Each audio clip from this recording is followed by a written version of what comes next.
Imagine this. The winds are howling. The rain is pounding. Chaos is everywhere.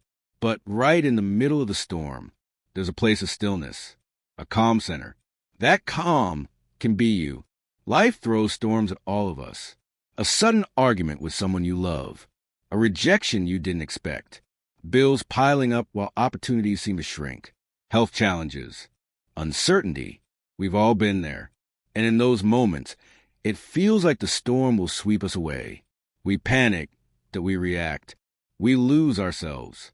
But here's the truth. The storm doesn't decide who you are. Your response does. Think of a ship captain. When the storm hits, the crew looks at him. If he's panicking, everyone panics. But if he's calm, steady, and focused, hope rises. His calmness becomes contagious. The same is true for you. Your calm is not just for you. It's for everyone around you. Your family, your friends, your colleagues. They draw strength from your stability. Now let's be real. Staying calm in chaos is not easy.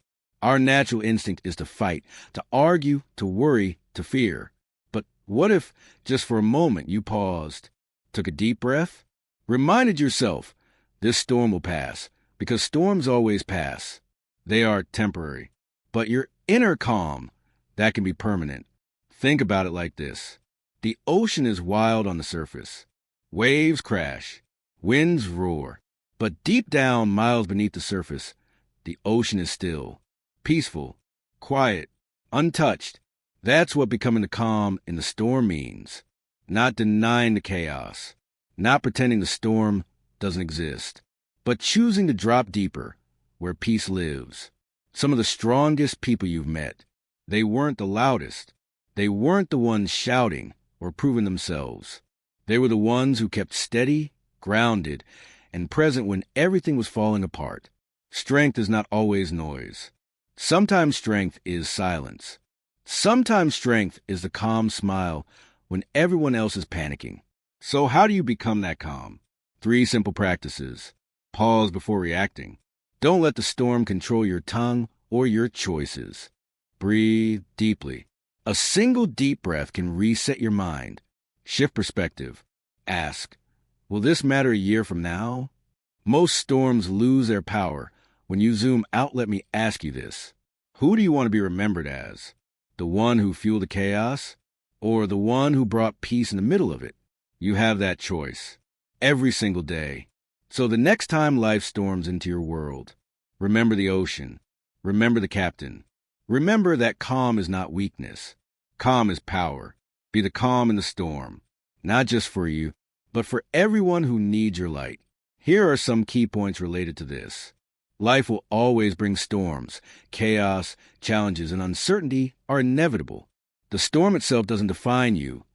Your response does. Calmness is contagious. When you stay steady, others around you draw strength. True strength is not always loud. It's often quiet, steady, and grounded. You can practice calm through pausing, deep breathing, and shifting perspective. Choosing calm is choosing power. Your calm can become the anchor in any storm. Life will always bring storms. No one is spared from them. You, me, the person you admire most, even the people who seem like they've got all together. They all face storms. But here's the thing. The storms never arrive politely. They don't knock at your door and ask, is this a good time? They crash in. They break through. They disrupt. They shake your world when you least expect it. And when they come, they remind us of something we often forget. Life is unpredictable and certainty is an illusion. Think back to a moment in your life when everything felt calm, almost too calm, and then suddenly something happened that turned everything upside down. Maybe it was a phone call in the middle of the night, a text that changed everything, a conversation you never wanted to hear. Maybe it was a financial blow, a sudden health scare, or the day you realized that the person you thought would never leave, left. Storms arrive in many forms, but they all feel the same, like the ground you trusted has been pulled away from under you. I remember hearing someone once say, everyone is either in a storm coming out of one or heading toward the next. And the more you think about it, the more true it feels. Because storms are not the exception to life. They are a part of life. To expect a life without storms is like expecting an ocean without waves or a sky without clouds. Let me give you a picture. Imagine you're walking on a beach. The sun is shining. The sand is warm under your feet. The waves are gentle, rolling softly against the shore. You think, this is perfect. I wish it could always be like this. But out on the horizon, something begins to shift. The sky darkens, the wind picks up, and suddenly those gentle waves become violent, crashing against the rocks. You can't control it. You can't command the sea to stay calm. All you can do is accept that storms are part of the ocean's nature. In the same way, storms are part of life's nature. What makes storms so difficult isn't just the chaos they bring. It's the fact that they challenge our sense of control. We love feeling in charge. We love the idea that if we plan carefully, prepare enough, or work hard enough, everything will go smoothly. But storms expose a truth we don't like to face. We're not in control of everything. Life has a way of humbling us. Think of people who built their entire identity around security. Maybe the person who pours their life into their job, believing that financial stability will protect them from pain. And then one day, the company downsizes. Or the person who puts all their hope in a relationship, believing that love will keep them safe. And then one day, that relationship falls apart. It feels cruel. It feels unfair. But the truth is, storms are not there to destroy us. They are there to remind us that nothing outside of us is guaranteed. The writer Haruki Murakami once said, "When you come out of the storm, you won't be the same person who walked in." That's the real purpose of the storm. It changes us. It strips away illusions. It forces us to see what really matters. And it reveals the strength we didn't know we had. Because you never realize how strong your roots are until the wind tries to rip you from the ground. Think about a tree during a hurricane. The weaker trees, the ones with shallow roots, they topple. But the strong trees, the ones that have dug deep into the earth, they bend, they sway. They may even lose a few branches, but they don't fall. And often, after the storm passes, those trees grow even stronger because the storm forces their roots to dig deeper. Life works in the same way. Let me ask you this. Can you think of a storm from your past, one that at the time felt unbearable, but now when you look back, you realize it shaped you? Maybe it made you tougher. Maybe it made you kinder. Maybe it forced you to let go of something you were clinging to. Almost every person, when they reflect on their storms, can see how those painful chapters carved out their character. But in the middle of it, it never feels like growth. It feels like drowning. I once spoke with a man who had lost everything, his job, his home, even his health. When I asked him how he survived it, he said, "I didn't survive by fighting the storm. I survived by accepting it. The storm was bigger than me, but I learned it wasn't bigger than my spirit." That struck me, because so often, we exhaust ourselves trying to fight storms we can't control, instead of focusing on the one thing we can always control: our spirit, our response, our choice to keep going. The storms of life are inevitable. That's not meant to scare you, it's meant to free you. Because once you accept that storms will come, you stop wasting energy asking, "Why me?" And you start asking, "What now?" You stop resisting the reality and start preparing for it. And preparation doesn't mean living in fear. It means growing deeper roots, strengthening your resilience, and remembering that storms don't last forever. Think about it. No matter how violent the storm, the sky always clears. No matter how long the night, the sun always rises. That's not just poetry, it's truth. History is proof of it. Humanity has survived wars, disasters, heartbreaks, pandemics, betrayals. And every time we come out scarred, yes, but also stronger, wiser, and more awake. So maybe the question isn't, how do I avoid the storms? Maybe the question is, who do I want to become through them? Because life isn't measured by how calm the waters were. It's measured by how you navigated when the waves crashed against you. It's measured by the moments when everything seemed to be falling apart, and you chose not to. And when you finally accept that storms are inevitable, something shifts inside you. You stop being surprised when they arrive. You stop thinking you failed just because you're in the middle of one. Instead, you see the storm as part of the journey, as the very thing shaping you into the person you're meant to become. And though you may not see it in the middle of the chaos, One day you'll look back and realize the storm didn't just happen to you. It happened for you. The storm itself doesn't define you. Your response does. That truth sounds simple, almost too simple, until you've lived through it. Because when chaos strikes, when everything around you is loud and messy and uncertain, your instinct is to believe that the storm is the story, that what happened to you is who you are, but the storm is just the setting. The real story is what you do inside it. Picture two people standing in the same rainstorm. The sky is dark. The wind is harsh. The rain is pouring down in sheets, so heavy you can barely see ahead. One person collapses, shaking their fist at the sky, screaming, "Why me? Why now? This isn't fair." They give their power to the storm. The other person, standing in the exact same rain, feels the same wind, the same cold, the same fear.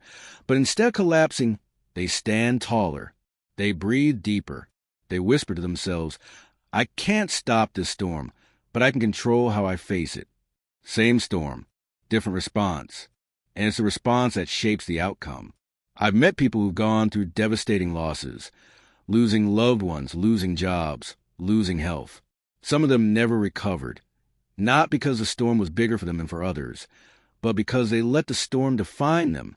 They carried the identity of victim long after the rain had stopped. Then I've met others who went through storms that should have destroyed them. Storms so brutal you wonder how a human being could possibly survive them. And yet, they came out not only alive, but stronger, kinder, wiser. The difference wasn't the storm. It was their choice of response. There's a story of two brothers raised in the same household, a home filled with chaos, abuse, and neglect. One of the brothers grew up and repeated the cycle. He became addicted, angry, destructive. The other brother grew up and became a counselor, dedicating his life to helping others heal from trauma. When asked why he turned out the way he did, both brothers gave the same answer. With a father like mine, how could I be any different? Same storm, different response. The lesson is that pain can either be the reason you break or the reason you rise. The philosopher Epictetus once said, "It's not what happens to you, but how you react to it that matters." That's the essence of power. Recognizing that even when you can't control the storm, you can control your anchor. And every time you choose your response consciously, you take back power from the storm. You stop letting circumstances dictate your identity. Imagine your life as a canvas. The storms will throw splashes of paint you never wanted. Dark colors, jagged lines, messy strokes. You can either stare at those marks and say, "This ruined my painting," or you can pick up the brush and turn those splashes into part of the art. It's not about what got thrown at you. It's about what you do with it. Think about Nelson Mandela, locked away in a cell for 27 years. A storm that could have destroyed any man's spirit. He could have chosen bitterness, hatred, revenge, but he chose differently. He chose forgiveness, dignity, leadership. He didn't let the storm of imprisonment define him as a broken man. He defined himself as someone who would bring light even through darkness. That's why when he finally walked free, he wasn't just released from prison. He released an entire nation from the chains of division. Closer to home, think about small storms we face every day. Someone cuts you off in traffic. A colleague talks down to you. A friend disappoints you. These are storms too, smaller, quieter storms, but storms nonetheless. And your response decides whether you carry anger and resentment for hours, maybe days, or whether you let it go and protect your peace. Sometimes the storm isn't the problem. It's the way we feed it with our reaction. I once knew a woman who went through a bitter divorce. She told me, "For years I let that divorce define me. I told the story over and over, how I was betrayed, how I was abandoned, how life was unfair. Then one day I realized, every time I told that story, I kept the storm alive. I was choosing to relive the pain instead of rewriting the ending." She eventually reframed her storm, saying, "Yes, I lost that relationship, but I found myself. And in finding myself, I discovered strength I didn't know existed." She became proof that your response is the only thing that truly defines you. There's something powerful that happens when you shift from asking, "Why did this happen to me?" to asking, "What can I do with this?" That shift changes everything. One question keeps you trapped in the storm, powerless, spinning in circles. The other opens a door to growth, resilience, and transformation. Think of Viktor Frankl, the Holocaust survivor who wrote Man's Search for Meaning. He endured one of the most horrific storms in human history, yet he concluded that even when everything is taken from you, your home, your freedom, your dignity, there remains one last human freedom, the freedom to choose your attitude in any given circumstance. That freedom is what makes us stronger than the storm. When we realize that our response defines us, we stop being victims of circumstance and start being authors of our own stories. Every storm becomes a chapter, not the whole book. And the beauty of it is that no matter what happened to you in the past, today you still have the power to rewrite your response. You may not have chosen the storm, but you can always choose what it makes of you. So when life strikes again, and it will, pause for a moment, feel the wind, the rain, the chaos, acknowledge the storm. But then remember, you are not what happened to you. You are how you respond. And in that moment, you are writing your story, shaping your future, and proving to yourself that storms don't define people. People define themselves. Your calm is not just for you. It's for everyone around you. That's something most people don't realize until they've seen it in action. Calmness doesn't just sit inside you quietly, it radiates. It spreads like warmth in a cold room, like light in a dark space. And sometimes, the calm inside one person is the only thing that keeps an entire group from collapsing into panic. Think of family in crisis. The father loses his job. The mother feels the weight of bills and the uncertainty of tomorrow. The children pick up on the fear, even if no one says out loud. Tension rises, voices crack, emotions run high. And then there's a moment when someone, maybe the mother, maybe the father, decides to breathe, to center themselves, to speak gently instead of lashing out. Suddenly, the atmosphere shifts, not because the storm has disappeared. The job is still gone. The bills are still there, but because one person's calm has anchored everyone else. Their stillness becomes a shield. Their presence becomes a refuge. Calm is contagious. Panic is too, but calm spreads more deeply. Think about when you're on an airplane and turbulence hits. The passengers tense up, eyes darting around, knuckles white as they grip the armrests. But most people don't actually look at the storm outside the window. They look at the flight attendants. If the attendants are calm, smiling, speaking softly, then passengers breathe easier. Why? Because calmness is trust. Calmness says, we will get through this. That's the invisible power of calm. It reassures people who feel helpless.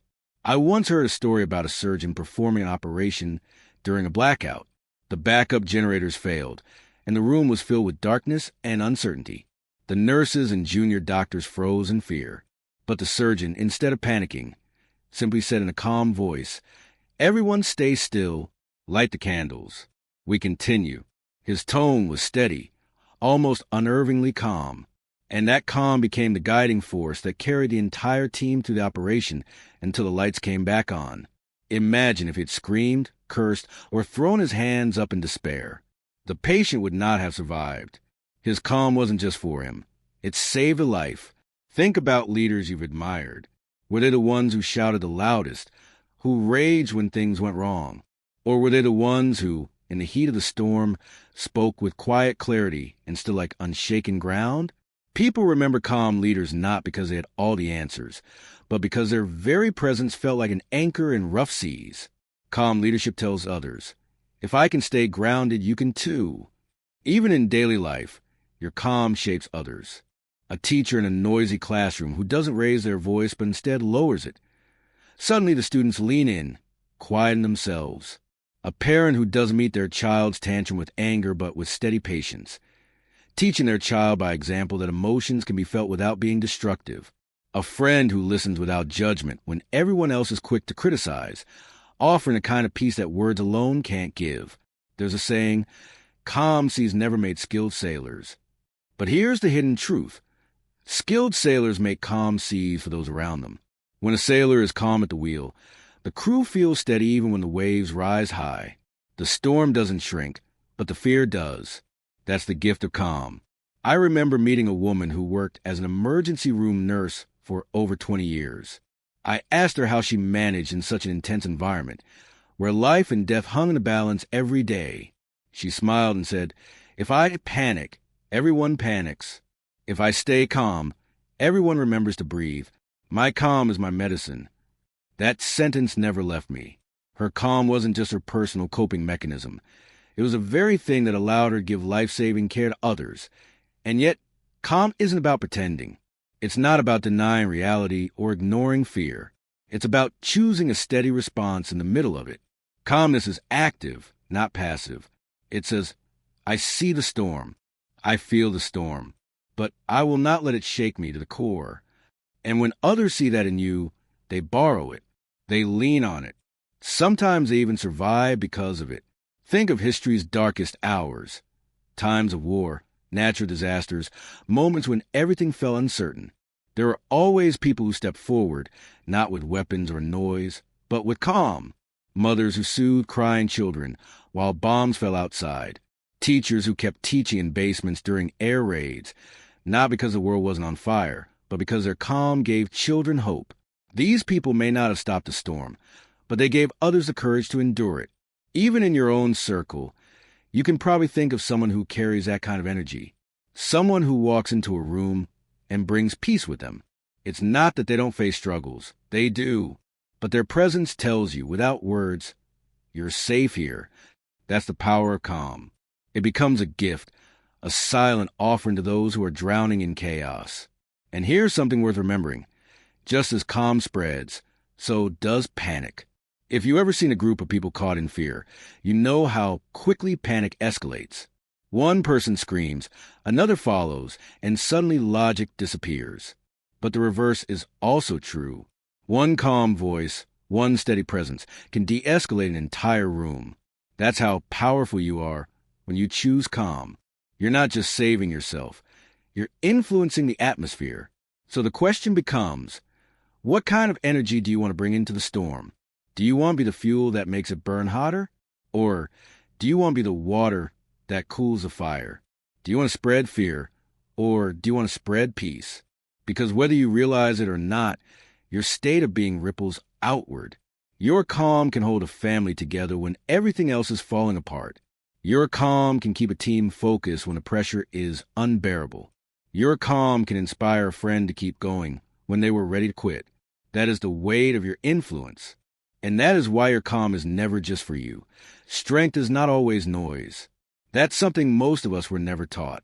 We grow up thinking strength looks like volume, like shouting the loudest in a room, like pounding your fist on the table, like winning arguments or proving people wrong. But strength, real strength, is often quiet. It's steady. It's unshakable. It's the person who doesn't need to announce their power because their presence already carries it. Think about the people who've impressed you the most. Was it the one who spoke over everyone else, desperate to be heard? Or was it the one who sat silently, listening, weighing their words, and then spoke just one sentence that shifted the whole conversation? Noise fills space, but silence carries weight. True strength doesn't need to prove itself. It simply exists and you feel it. There's an image that always comes to mind when I think about this. Imagine a mountain during a thunderstorm. Lightning strikes, thunder crashes, rain lashes down. The mountain doesn't flinch. It doesn't roar back at the storm. It simply stands, silent, immovable. And that silence, that stillness, tells you more about its strength than any sound ever could. That's the kind of strength that inspires, the kind that doesn't need validation. I remember reading about a soldier who, during a battle, lost many of his comrades. In the chaos, some screamed, some ran, some broke under the fear. But this soldier didn't shout or panic. He moved steadily, quietly, helping one wounded man after another, carrying them out of danger, not once raising his voice. Later, the survivor said his calm, his silence, his quiet strength was the only thing that kept him from falling apart. He didn't have to be loud to be strong. His actions spoke louder than any battle cry. You can see this in everyday life, too. A parent with a crying child. Some yell, some snap, some demand silence. But then there's the parent who simply holds the child close, whispering nothing more than, "I'm here." That steady presence, that soft strength, calms the storm in the child's heart. That strength, Or in workplaces where stress piles high and deadlines close in, there's always that one person who doesn't raise their voice, doesn't join the frenzy, but quietly does what needs to be done. Their calm competence becomes the anchor for everyone else. People trust them, not because they're the loudest, but because they're the most reliable. Noise often hides insecurity.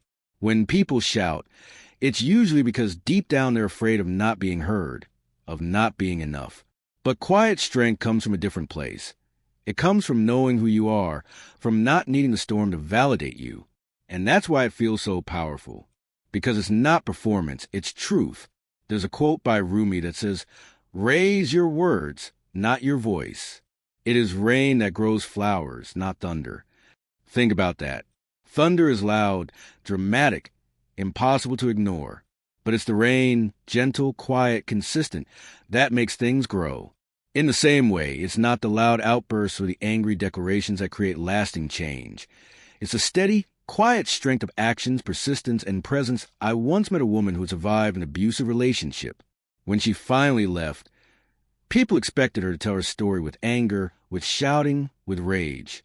But she didn't. She spoke with calm voice, steady and clear, saying, "I am not broken. I am free." And in that moment, everyone in the room felt her strength more than they would have if she had screamed. Her quiet defiance was stronger than any noise. Because strength is not about the volume of your voice. It's about the depth of your resilience. Think of people like Gandhi, who led a movement not through shouting, not through violence, but through quiet resistance. He showed the world that silence can shake empires, that stillness can topple giants. Or Mother Teresa, who never screamed on a stage, but quietly held the hands of the dying, and in that silence showed a strength greater than words could ever capture. History is filled with people whose strength was defined not by noise, but by stillness. But this truth applies not just to grand historical figures. It applies to you. The next time you're in a heated argument, remember that raising your voice doesn't prove you're right. The calmness in your tone, the steadiness in your posture, that's where your strength shows. The next time someone tries to provoke you, remember that not reacting can be more powerful than any reaction.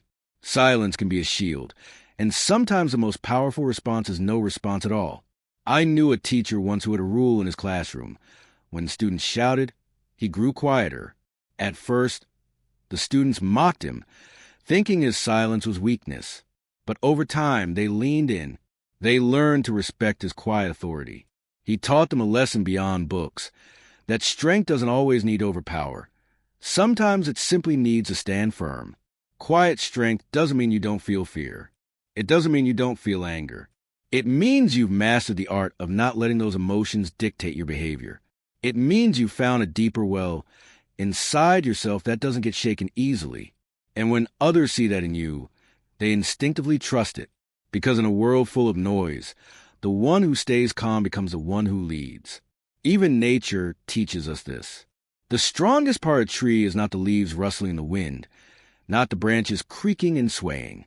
It's the roots, buried deep underground, silent, unseen, holding everything together. No one applauds the roots, no one notices them, but without them, the tree falls. Quiet strength works the same way. It's often unseen, unnoticed, but it's the foundation that keeps everything from collapsing. So maybe the question to ask yourself is this: are you chasing the kind of strength that makes noise or the kind that makes an impact? Because one fades quickly and the other lasts forever. Loudness may grab attention for a moment, but quiet strength leaves an imprint that people carry with them long after the storm has passed. And when you begin to live from that kind of strength, you realize something profound.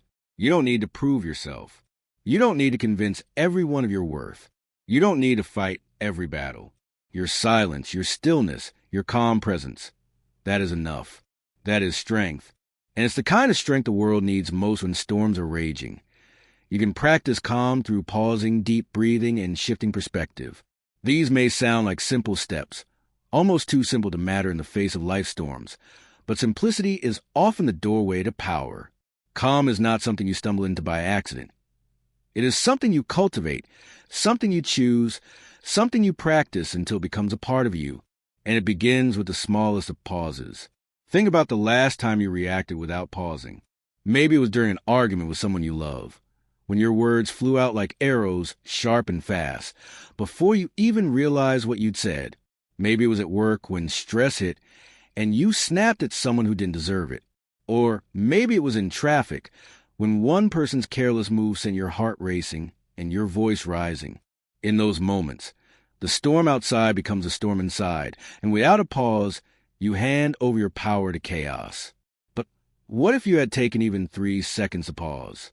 3 seconds to hold your words, to feel your breath, to decide instead of just react? That pause is not weakness. It's wisdom. It's the space where calm is born. There's a story of a monk who was once insulted by a man in the marketplace. The man shouted at him, hurled insults, even tried to provoke him into anger. But the monk didn't respond. After a long silence, he simply said, "If someone offers you a gift and you do not accept it, to whom does the gift belong?" The crowd fell silent, and the angry man walked away. That monk's pause turned what could have been a storm into a lesson. The power of the pause is that it gives you time to remember who you are before you let the storm dictate who you become. From pausing, we move to breathing. Breath is the bridge between your body and your mind, between panic and peace. When the storm rages, your breath changes without you realizing, short, shallow, rapid, as if your body is preparing for battle. But the truth is, most storms don't need a battle, they need presence. And one deep breath can shift your entire state. It sounds unbelievable, but try it. Inhale deeply. Hold it for a moment. Exhale slowly. Do it again. Feel how your heartbeat begins to slow, how your shoulders drop, how the noise in your mind starts to soften. Breath is your built-in reset button.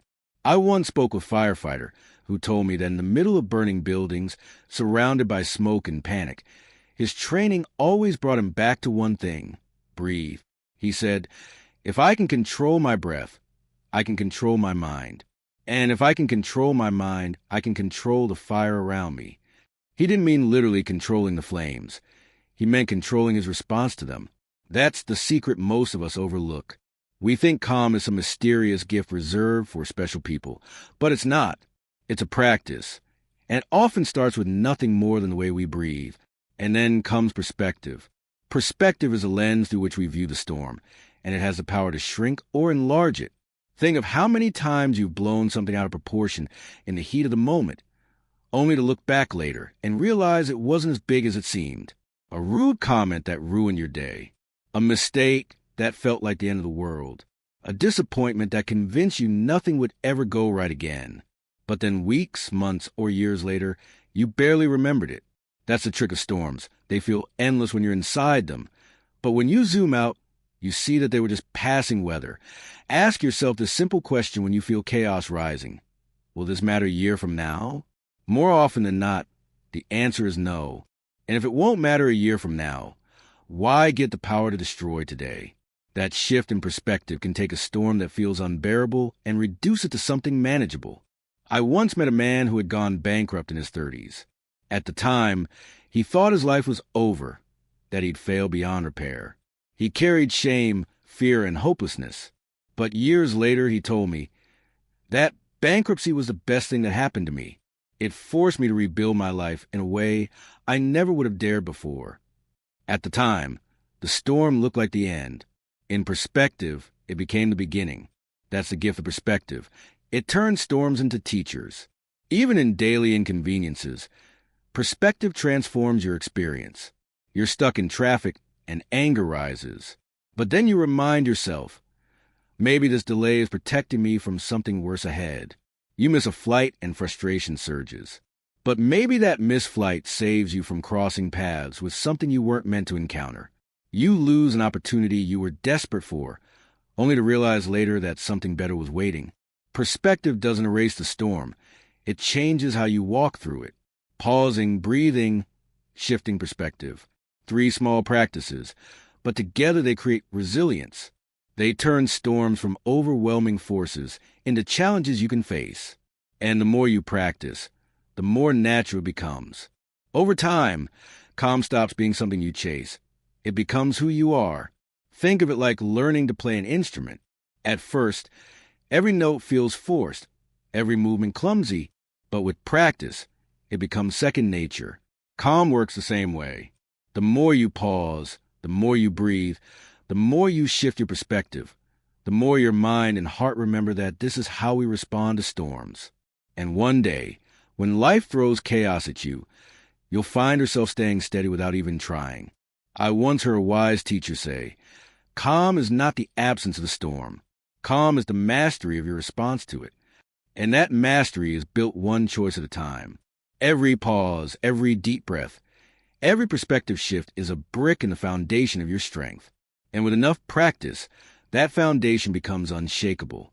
And so, when the winds rise, when people shout, when fear spreads, you don't need to meet the storm with more noise. You can pause. You can breathe. You can see the bigger picture. And in doing so, you discover that calm is not beyond your reach. It's been inside you all along, waiting for you to practice into power. Choosing calm is choosing power. Your calm can become the anchor in any storm. At first, that might sound backwards. We're taught to believe that power looks like control, like force, like bending situations and people to our will. But real power, the kind that changes outcomes and inspires others, is not about how loud you can be or how forceful you can act.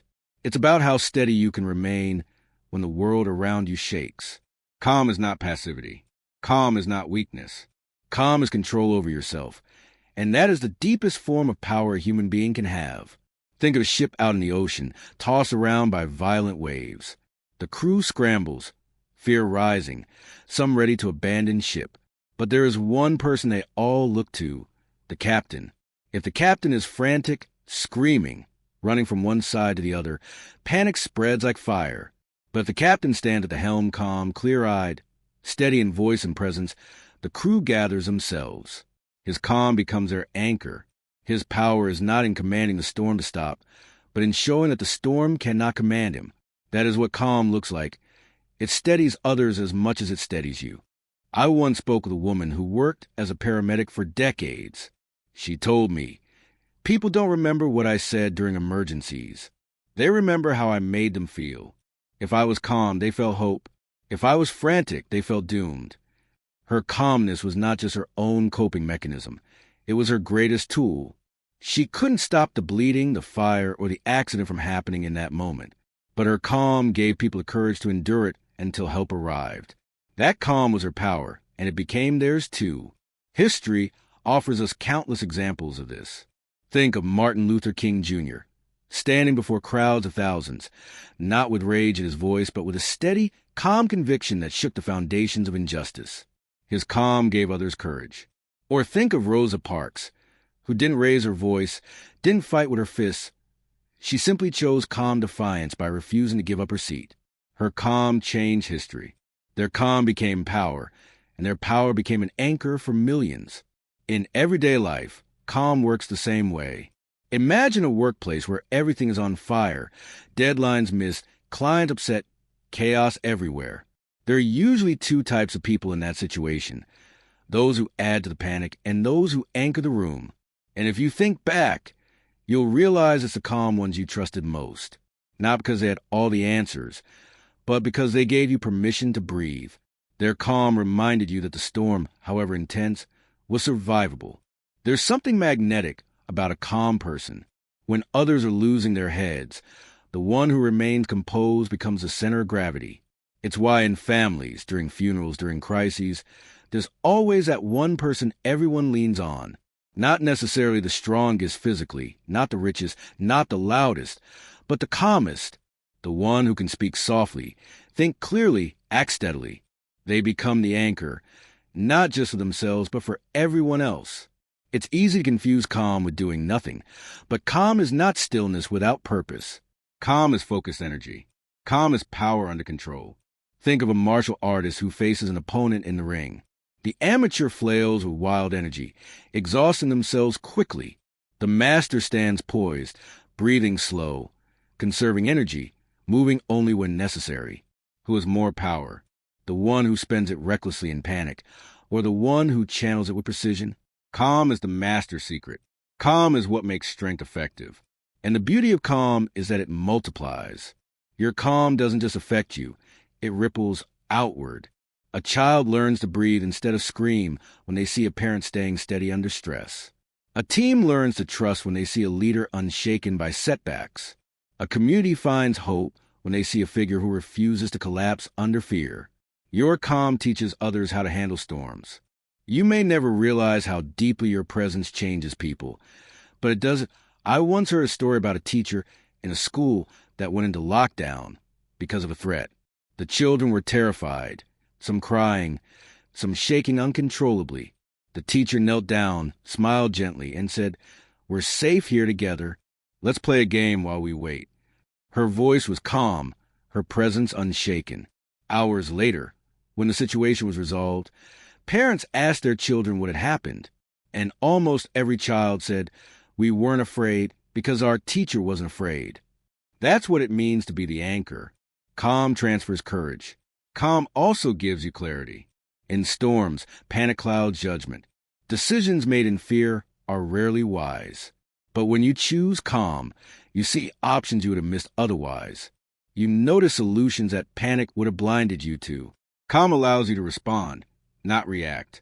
And that difference often decides whether the storm leaves you broken or leaves you stronger. There's a quiet truth about storms.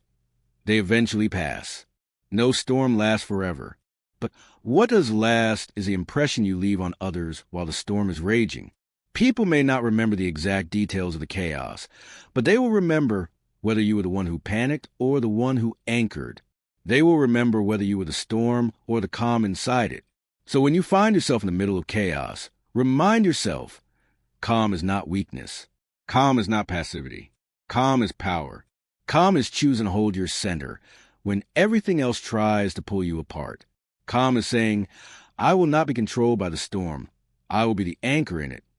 And when you live like that, storms lose their ability to define you. Instead, you define the storm. You become the steady presence others cling to, the quiet strength that keeps hope alive, the proof that peace is possible even in the wildest winds.